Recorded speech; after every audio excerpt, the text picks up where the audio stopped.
Econometricks.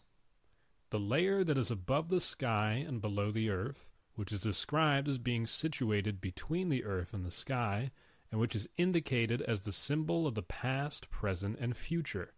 Where is that situated? Gargi Vachaknavi. Obsession and delusion intersect where the supernatural flourishes. Humans are perturbed by the matters of the spirit in relationship to the body. Convicts were the first to be dismembered to assess the intricacy of human anatomy. A significant amount of concern to avoid awakening a feature shared by all beings may sound bizarre outside the ruminations of the metaphysical, yet great care is taken to acknowledge the existential. In the old days, in order to not interfere with afterlife symbioses, the corpse was expected to be draped with only the body part exposed for excision. This ancient paranoia, which persists today, gave birth to a medical model that subscribes to the notion of the mystic's role in life. The same goes for the inexhaustible index of spiritual opinions to substantiate cruelty toward the low-rung working class. More than in the much-admired European social pyramid, the motu proprio magnum principium was being used by disciples of naturalistic inquiry to nuke those who engaged in social activism. So much would have been evident to obscurantists of capitalism's nascent stage, where intellectualizing inhumanity received high praises and favors. As calamities worsen, the consequences are not what is expected. Pundits' fanaticism swells the general public's indisposition to mental effort. With a large pool of cocksuckers and audacious lumpen intellectuals, political economy has been relegated to a passive observer's role in economics. A seemingly coherent hodgepodge of nonsense and decadent analytical twiddles were shackled to political economy synthesis to incubate an ambiguous science. This spineless accord has germinated commerce and trade convolutions. Economics appropriated the right and privilege of the social, commerce, and trade, and political trinity's noble alliance. The concerted effort of subduing emotion out of humanity can be traced back to one of the earliest secret societies. Titivated legacies praising the penchants and constraints of tricksters straddle the line between innocence and malice. Ideological moorings constrict comprehensive liberation schemas. Sophists knew all too well to ground their prejudices into conventional wisdom, where discretion must be tussled out of ordinary folks' evidence-processing steps. As soon as you eat their canard, you turn blind. There is no going back to see through the malarkey. Vain assumptions used as the premise for mathematical equations have ransacked morality and sympathy.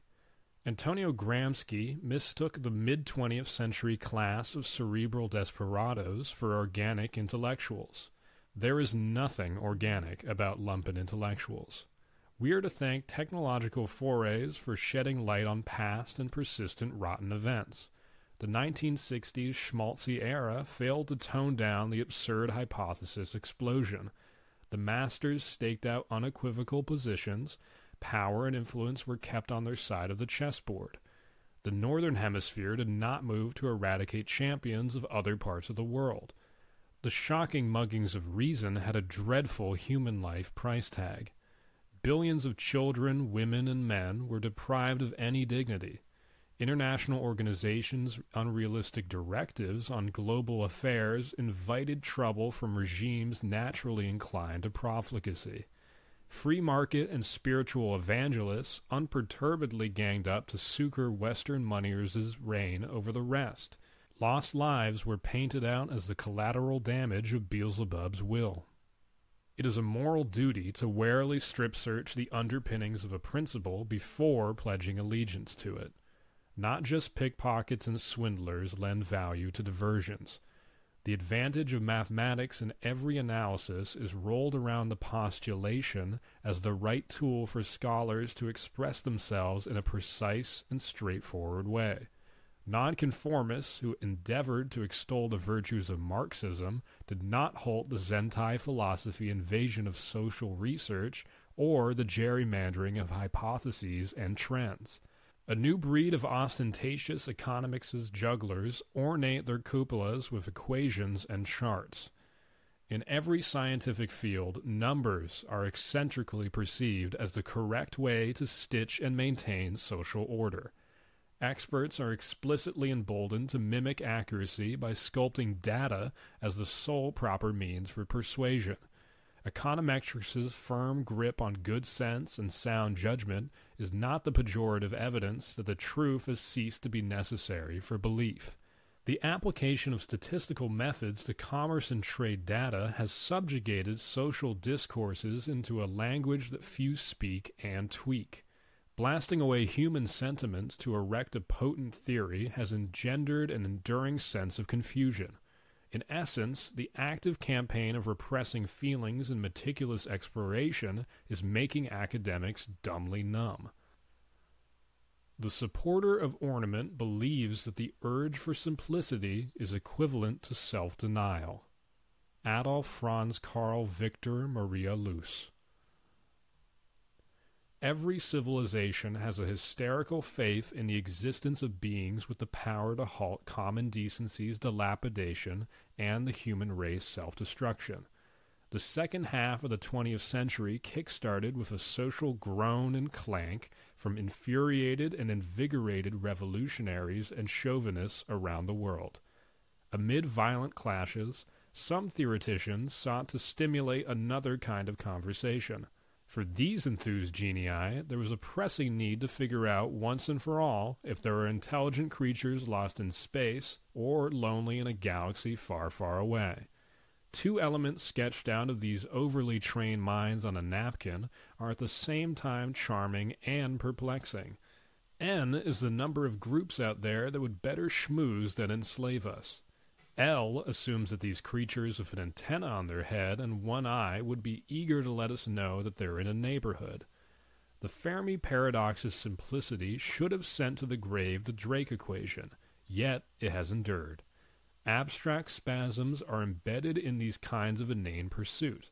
Besides, climacophobia is the result of daring to disprove that we cohabit Earth with other human-like colonies, but in different dimensions.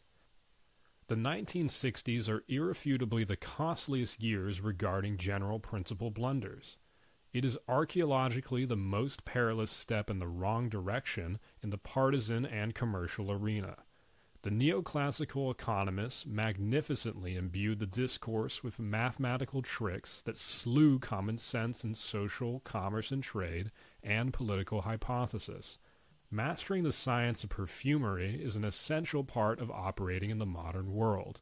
Mathematics' fallacy competence lies in its ease of camouflaging analytical trash in plain sight.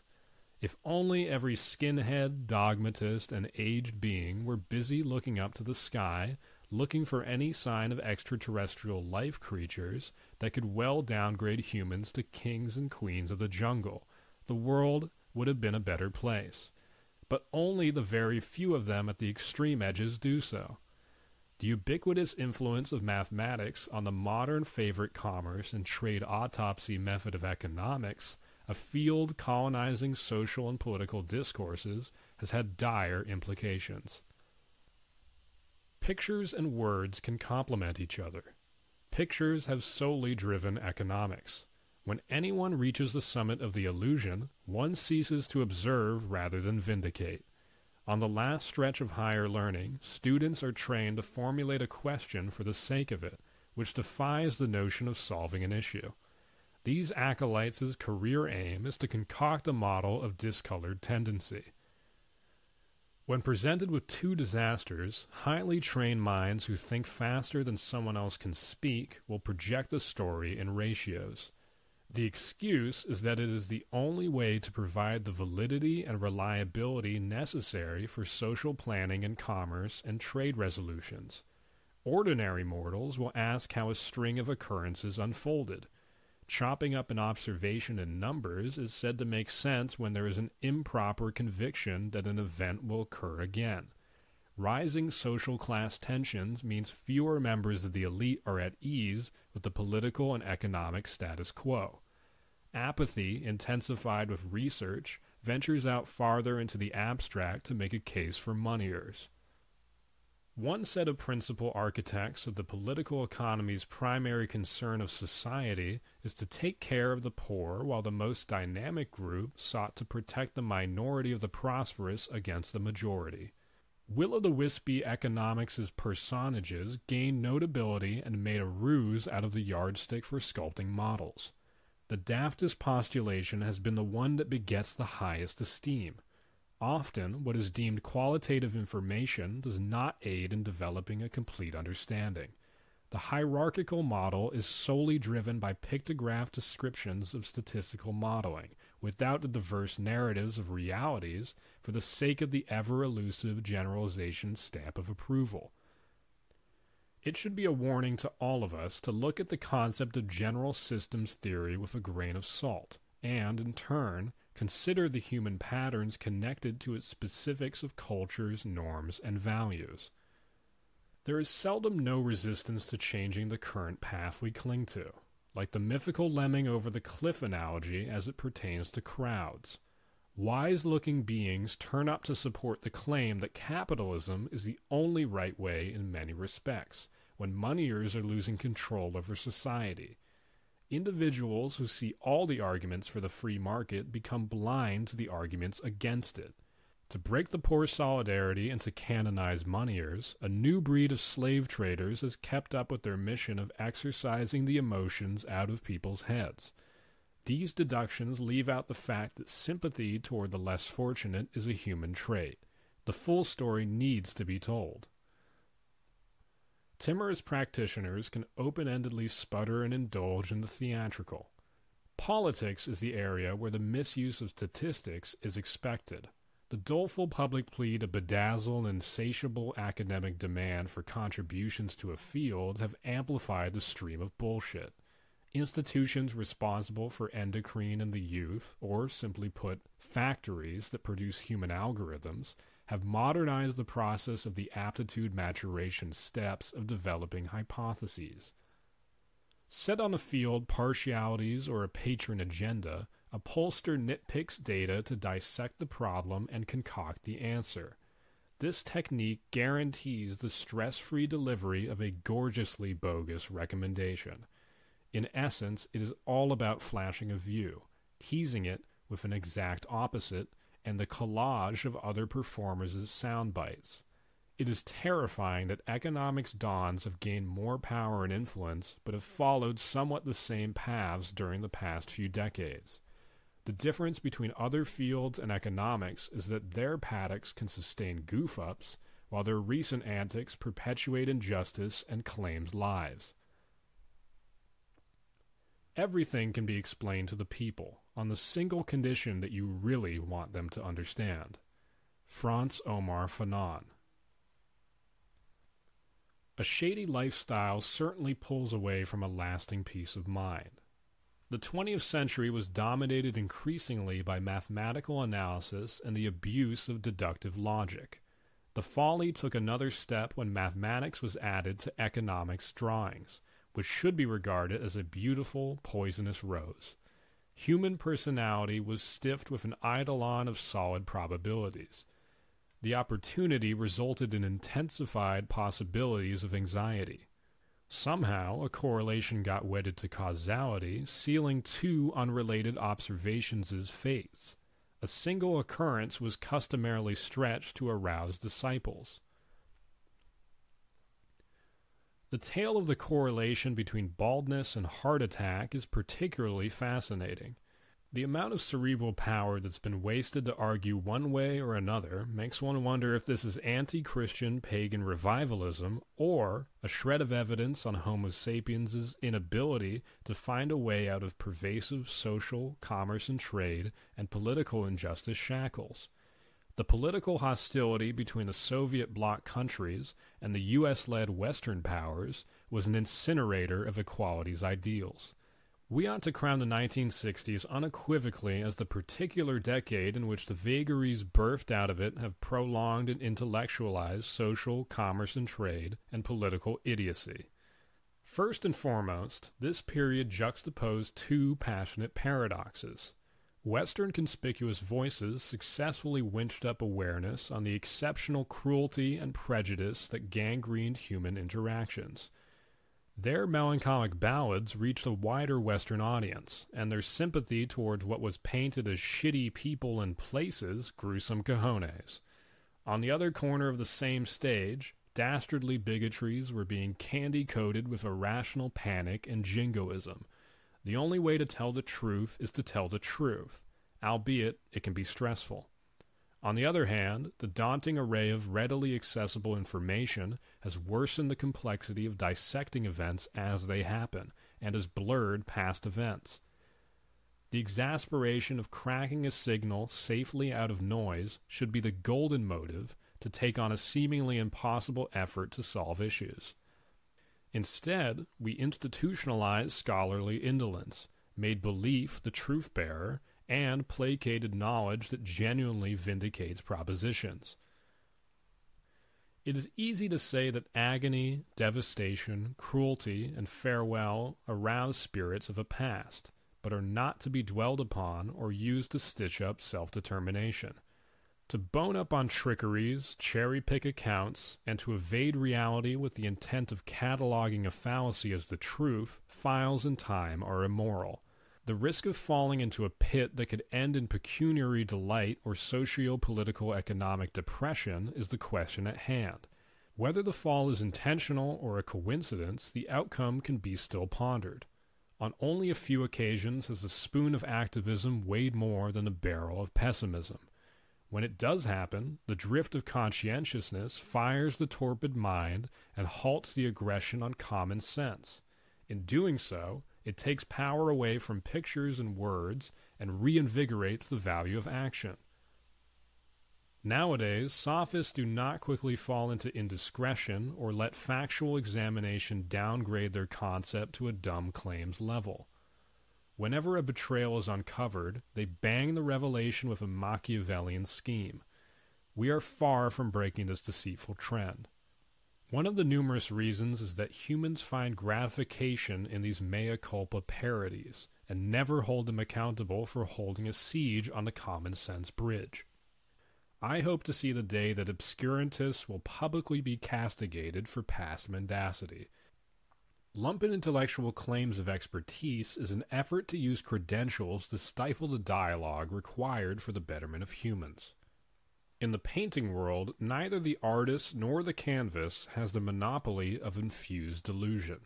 Fanatics and speculators go into it too deeply and enhance the supernatural scent to a modest riddle. Flirting with misery and shocking contrast around the globe makes it impossible to substantiate certainty. Is it an excuse not to mandate propositions to be plainly explained as the truth?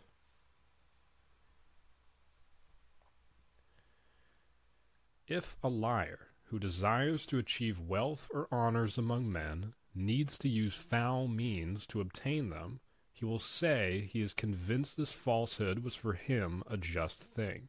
To those people who do not want to search, this action seems to be true, and they believe in the liar's strong faith. Zera Jacob. To Arthur Cecil Pigou, Alfred Marshall confessed, 1. Use mathematics as shorthand language, rather than as an engine of inquiry. 2. Keep to them till you have done. 3. Translate into English. 4. Then illustrate by examples that are important in real life. 5. Burn the mathematics. 6. If you can't succeed in 4, burn 3. This I do often. At the new crossroad, our conscience is annoyed because the taste of deceitful poison lingers in our throats for a quarter of a lifetime. Demanding to be told the truth can be seen as heroic. The sense of exploit always bleeds dry, then spawns fresh suspicions. A skewed impression is that scholars are anxious to answer burning old questions in their fields, or crack social problems. This myth takes no notice of current trends. Research problems lie in the realm of researchers that survive literature reviews, and could lead to academic advancement, or at least publication in a peer-reviewed journal. Mathematics' appropriation of social commerce and trade and political archipelagos has as a consequence the alienation of reasoners and an obsession with reflecting sound thought that aligns with a specific agenda. I cannot understand why any economist would speak with conviction. It is mind-boggling that any blueprint of the future is drafted out of tricks. We come to bet it all, explain it all, and fantasize it all based on probability, which is far different from certainty. Perspicuous characters who bravely charge out of ignorance's trenches were at the mercy of the petty bourgeois, and become the target of the non-pariah doctrinaires' hostility and odium. Mathematical trickeries are based on general chaos, without real encounters with the human. Sophists run a regression and do the usual tricks to infer causality, and common sense becomes the culprit. Data, while consistent with an assumption, does not paint the same picture in isolation. It merely justifies believing in theory even after we come into other evidence to the contrary. This emotive option is in many ways attractive. The truth derives from sense and reason. It costs a considerable number of neurons to make those two poles mutually accommodating. One of the great ones lost a ton of mazima gambling in the stock market.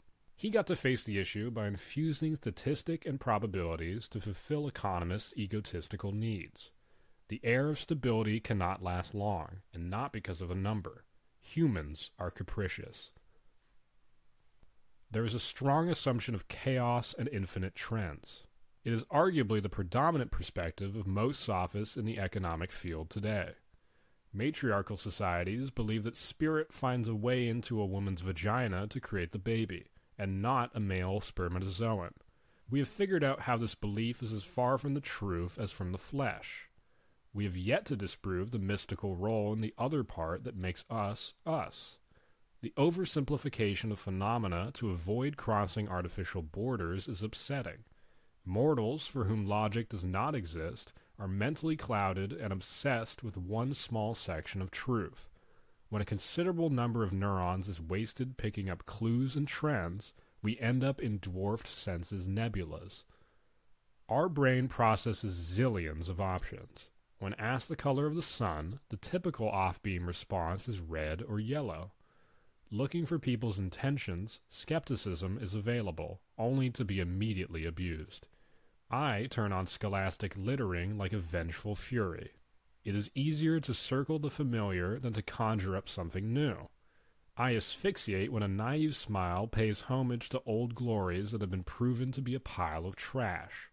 For creatures who are passive and possess no argument of their own, nonfeasance is the worst of all the wickedness. For better or for worse, I have been cursed with a nefarious and active nosiness. I boastfully take a harder line, go seek the truth. It is a shame that education just gives people the means to chop logic. Natsume Soseki.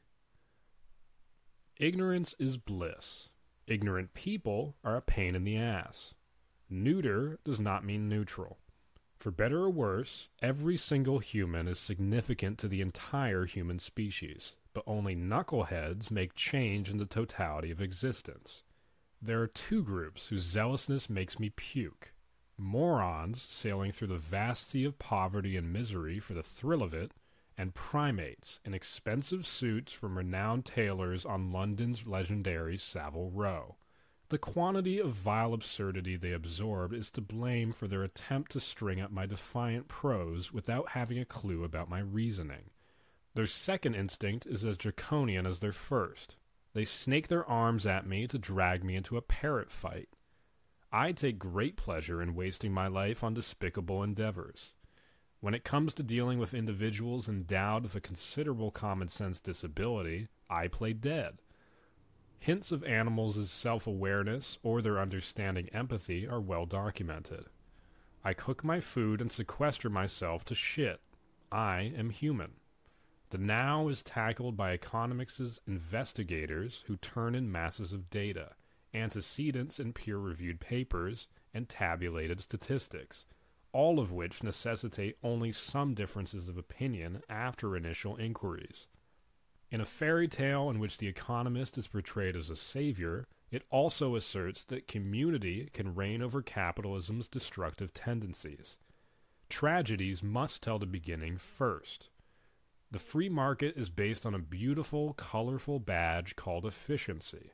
Efficiency and not sufficiency is a better terminology than the real one, waste. We are all a living and breathing contradiction, rushing in and piling up wasted in our dual roles as wage earners, depositors, and buyers. The masters, not you, fear new and blind greed and have kept the entire world from introducing sound commercial doctrine. During the Cold War, new concepts could have flourished in non-aligned countries if intellectual dwarves and psychopaths did not fill the movement. It is fatal to claim that clashes between public grievance themes and the elite opulence have been the fuel of socio-political economic gimcracks. It is also sinful to argue that in absence of general reaction, moneyers confiscate power from petty bourgeois and the poor. The supremacy of integral signs and equations to smarten a preposterous assumption was not a byproduct of the intellectual curiosity of economists and mathematicians. This approach cannot be credited to the public's failure to catch and shame these blasphemers either. Somehow it became a part of modern economics because moneyers learned their twisted utility.